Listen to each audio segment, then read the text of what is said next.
Hello, dear friends. Welcome back.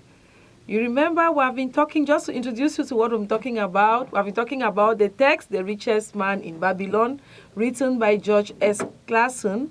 And we are trying to talk about how we can change our lifestyles, how we can have a better life. And to remind you, we just said you must be able to be aware of your situation. And then once you are aware, you decide now to make a change. And George Clason is giving us very practical realities of life. Remember, I just said we should do all to save 1/10 of our income every month. I've tried it. It's easy to do it. And you are going to realize that nothing is going to change. We can live comfortably on 9/10 of our income like those who are living on all of their income.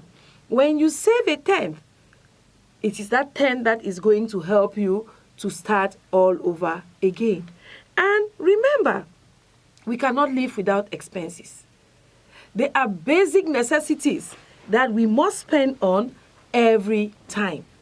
We must take our responsibility. We must take care of our children, take care of our family and our needs. But there should be that 1/10 that is going to be spent on you.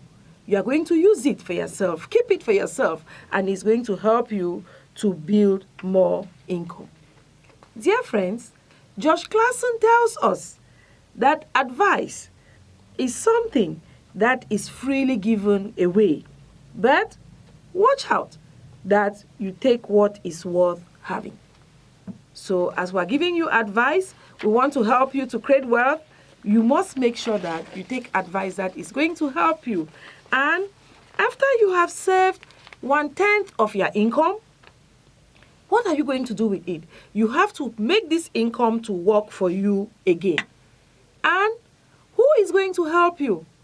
In fact, in the text, Aglamish tells us that after saving 1/10 of his income for 1 year, he takes all the money and gives it to Asmu, who is a bricklayer, to go and buy jewels. What does jewelry and bricks have in common? And for sure, he had to lose that money. Every fool must learn his lesson when he makes a mistake. So what are we saying here? That when you have saved 1/10 of your income and you want to invest it in business, whatever business, make sure that you get wise counsel. You go to the person who is informed about what you want to do. You'll be talking to a banker about banking, a teacher about education. And that way, you'll be able to plan to succeed. However, if you have been unlucky to seek advice from the wrong person and you failed, like Aglamish, you would not give up. You still have to plant another seed. It is possible at any given time to save 1/10 of your income. Don't give up. If you have lost the first part, it is possible to do that again. And dear friends, as I have said, we would live comfortably on 9/10 of our income. After saving this tithe, as I'll call it for some time, you now have to plan to invest it. And dear friends, I'll be introducing you to the 7 cures of a lean purse. Timeless cures of a lean purse. What do we say? A lean purse? An empty purse. An empty purse is equal to poverty, and I'm telling you that it is easier to make money than to suffer in poverty.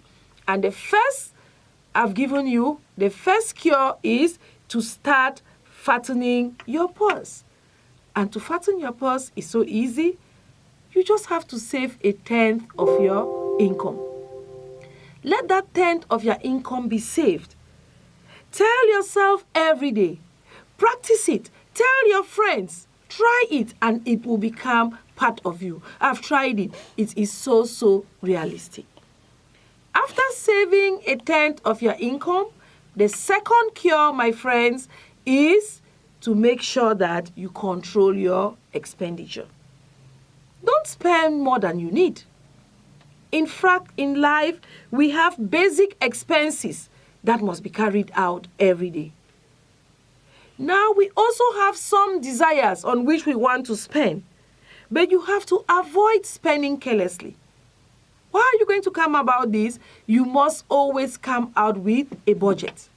When you make a budget, you would set your priorities. And then you tell me, my friend, that you will be able to save a tenth of your income stress-free, and you will be able to control your expenditure once you are conscious about it.